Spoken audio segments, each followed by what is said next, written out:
I had a really interesting thought that I realized here, and that is that um, new religions seem to blossom out of the manure of old religions. And that seems a little odd, but let me explain the history here. So, a long, long time ago, let's go back to, let's say, Adam and Eve. They had religions, and eventually those religions turned into, or I guess, the religions that was once at one time perhaps pure became um, changed or altered or adapted to the point where there was a lot of polytheistic religions around that worshipped a lot of different things. And that was kind of the setting that Abraham was in. Now, this is all based on things that I've read. So that was the setting that Abraham was in. And then Abraham has this spiritual experience, and but he still bases a lot of his beliefs, I think, off of the culture that he came from, which at the time was very polytheistic and had a lot of traditions and a lot of superstitions.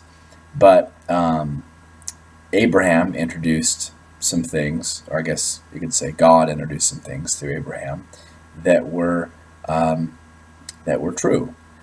And but the twist, the ground that they kind of grew in was a lot had to do with his culture and the way that he was raised and those sorts of things. And so that was what Abraham brought to the table.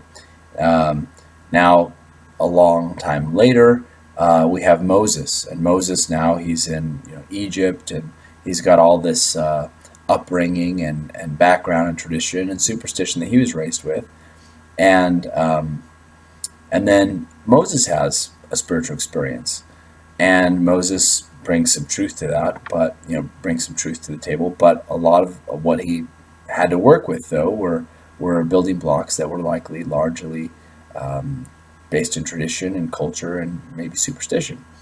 And then a long time later comes along another prophet or another person. This sort of happens over and over and over again throughout history. And then finally, we come to the time of Jesus. And at the time that Jesus comes along, there was a lot of other religious groups in the time. I guess two main ones that were really prevalent in that area of Jerusalem were supposedly the Pharisees and Sadducees. And I don't know a whole lot about these groups, but this is just based off what it talks about in the Bible. And they had some different takes on some different things, and apparently the Sadducees didn't believe in the resurrection. We really don't know a whole lot more than that. But apparently they were two religious groups, and they were more or less messed up, I guess. So I guess according to Christ, they were very wicked and very off, and just totally had it wrong. And yet they were working with the same sets of scriptures that Jesus was quoting, and the same sets of beliefs that Jesus was working with. But their take on these things was totally weird and messed up, according to Jesus. And kind of the feel of what you get from things that Jesus said. So that was like over 2,000 years, about 2,000 years ago, actually, just under 2,000 years. So uh, I think that it's very, if we were to compare that to today, it's very reasonable to assume that um, a lot of the religions of today have likely become, a little off, and inherited a lot of superstitions and a lot of traditions and a lot of ideas that are probably more based on culture and superstition than they are on anybody's spiritual experiences. Just think about the concept of hell, or the idea of heaven, or what spirits look like. I say these things and I say hell, and people think, oh yeah, they get this kind of mental image, and there's these people dancing around with horns and pokers, and I mean, just kind of like, what is this even based off of? Um, so anyway, kind of interesting thought.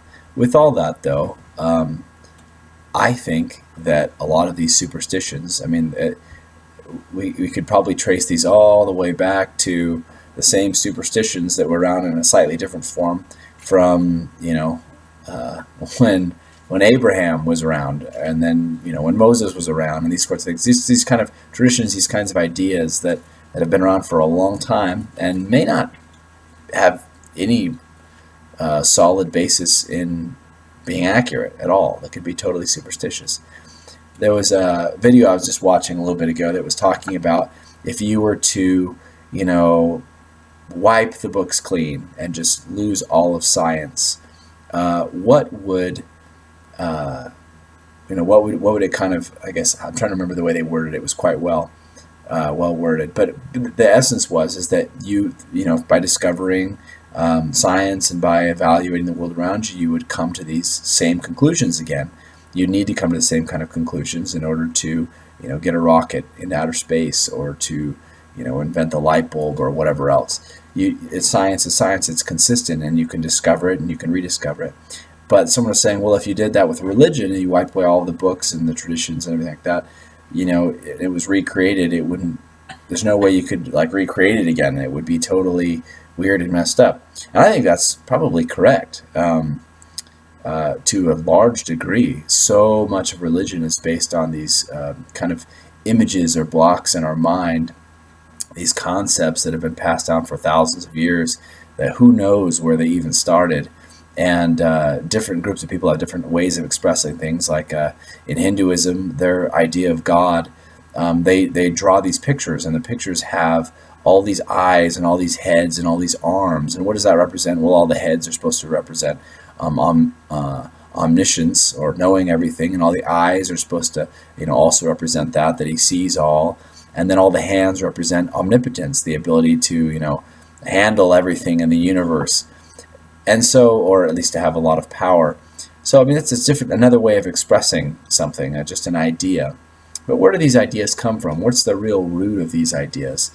And I think they come back to two basic things. And this is just off of personal experience and some things I've read. I think they come off of dreams, for one. And it's a hard thing, because I think dreams are also largely based off of our reality. It's our brain trying to make sense of what's happening inside of our brain, and coming up with images and things like that. And part of what happens in our brain may have something to do with our spirit. Now, I think it personally does. I can't prove that, but that's what I currently believe. I'm open to other ideas. I've considered other ideas, but that's what I currently believe, is that what happens in our brain is influenced by the spirit, or can be influenced by spirit. And so these dreams that they had, for example, one of the dreams was this famous dream, Jacob's Ladder, where he has this dream about angels going up into heaven and coming down, and they even save the rock, and it's supposed to be this really holy kind of monument in it's a couple different religions.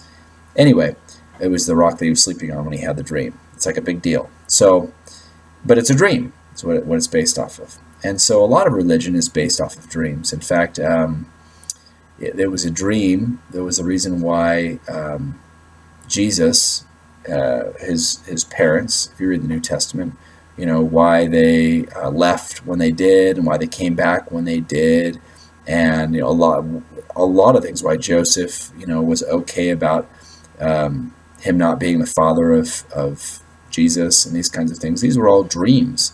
So dreams have a really large component or impact on religion. And unless someone had the same kinds of dreams, you wouldn't really be able to recreate that to the same degree. I think dreams, though, are, like I said earlier, the mind's way of trying to interpret something that's going on in the mind or in the spirit. And so the mind can only use the building blocks that are there. And so, and it tries to, I think it tries to make a sense of things that may be beyond its ability to make sense of. For example, if something is traveling quickly or traveling from one place to another place, the brain may get a little confused by that. Well, things can't travel that fast or travel in that way. And so the brain might put wings on there, because that's the way that it can kind of deal with that, wrap its mind around that. So then, okay, now you've got these like flying people. Well, that means that people have wings and or something in heaven. I don't know. See how this can kind of get out of hand really quickly?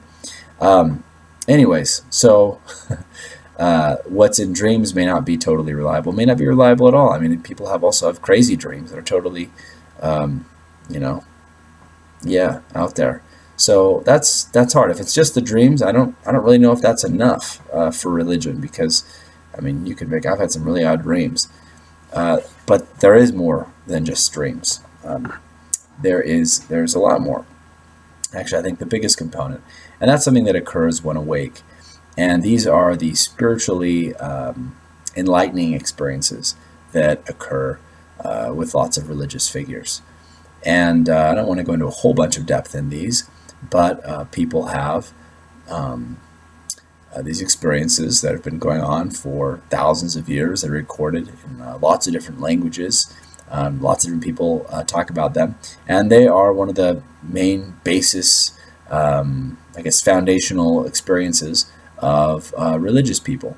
Now, one of the problems, though, is just like there's a lot of weird dreams, there's also a lot of weird experiences. And so it's kind of hard to pin down without some sort of personal experience sometimes, what's the weird stuff and what's the real stuff. It's just like in science. There's a lot of pseudoscience out there. There's a lot of snake oil salesmen. And so in religion also, I think there's a lot of pseudo-spirituality. In fact, I know there's a lot of pseudo-spirituality. And some people might say, well, it's all pseudo, it's all fake. All spirituality is fake. And that's possible. I am not saying that I know that it's not. I don't believe that it's all fake. Having had some personal experience with these kinds of things, I'm not of that opinion. I am open to the idea. I think that's a possibility, and you shouldn't throw out that possibility. But that's not my current maintained theory, or however you want to put it. So these kinds of experiences, these spiritual experiences, are one of the other foundational building stones or whatever of religious thought. And these kinds of experiences, some people, want to throw all of them out, but I found that a lot of the reasons why people want to throw them out don't work very well. One of the reasons people have for throwing out all these kinds of experiences, they say, well, this person has a spiritual experience about this certain thing, and then somebody else has a spiritual experience about some other kind of thing, and those things contradict each other. So, all right, maybe people have these spiritual experiences, and they may seem to contradict each other. But having had experiences of this sort myself, and having talked to many people who do, even people of different faiths, that actually doesn't really make a lot of sense. And the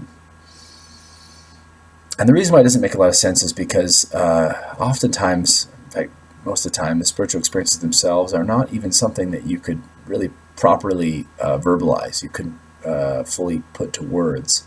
And so arguing about it would be kind of like impossible, really, in a lot of ways. I mean, I guess you could try, but it'd be really weird. It sort of goes against the nature of the experience itself. So, and usually they're on a fundamental level. So, I don't want to say basic, but so I'm lacking the word. It's really hard. That's one of the reasons why I really think it'd be hard to even argue about it. It's hard for me to even express the experience itself. I just don't think you could argue about it. I just don't think there could be. I mean, you could argue about doctrinal ideas. I mean, do angels have wings, or these sorts of things? But I just don't think you could really argue about a spiritual experience. I just don't think that'd make any sense. And if somebody did argue about one, I would probably think they hadn't had one, because I don't really see how you could do that. Wouldn't work. So, anyways, and then the last pillar, or whatever, the last piece of religion. Actually, there's two other pieces. I have these positive, spiritually enlightening experiences, and then there's this kind of other side of that one, almost like the yin and the yang. I don't really know exactly what that means, but light and dark, whatever. A lot of people actually. There's been this massive documentation apparently on these kinds of experiences. People have this sort of feeling where they wake up in the middle of the night or something, or they're going to sleep and they suddenly are paralyzed, but they sense some sort of really evil presence that wants to destroy them or take over their body. And kind of creepy, actually extremely creepy. Often it's the most frightening experience anyone has ever experienced in their life. A lot of people have had it, actually. It's just huge. And a lot of people in science say, oh, that's because of this thing that's happening in the brain and that thing that's happening in the brain. And I'm sure that those things are happening in the brain, or else the human body wouldn't be experiencing it. But again, I said earlier, I think that a lot of the things that occur in the human brain are influenced by things of spirit. Now, that doesn't mean everything. Certainly, as a student of psychology and as a person going into psychiatry, I know there's a lot of things that happen in the brain that are just malfunction of the brain. And it could be that these kinds of experiences that are very, very recurrent have been going on throughout, as far as we know, all of human history. Could just be a malfunction of the brain, a brain hiccup, like the times that people hallucinate or have weird dreams or whatever. It could be the whole basis of all religion. I can't disprove that. Or it could be possible that it does have some sort of basis in something spiritual. That maybe there is a malevolent or an evil presence that's there. That's what the brain seems to interpret it as, is that the people that have these experiences, literally what they understand, what they comprehend, is that there's an evil something that is, or person or presence or whatever, that wishes to do them harm. And it's usually very, very frightening for them. So I don't know. I don't know if that's not the basis of my religion, but that's just, I think, another thing that if we were to erase all of religion and start over again and try to rebuild it, that would probably be a piece of it. And it could be delusion. It could not be have anything to do with spiritual experiences. I don't know. I haven't completely decided myself. But I've had a similar experience actually a number of times. And oddly enough, for me, it happened similar to the time that I had the opposite kind of spiritual experience prior to it.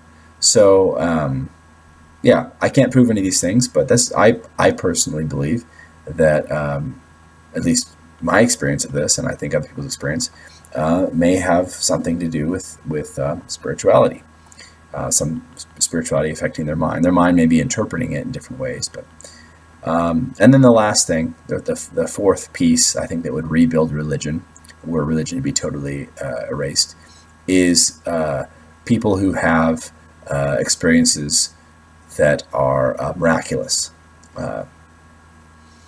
such as Jesus Christ or Moses or other prophets that are mentioned in the scriptures or in other scriptures or in recent times.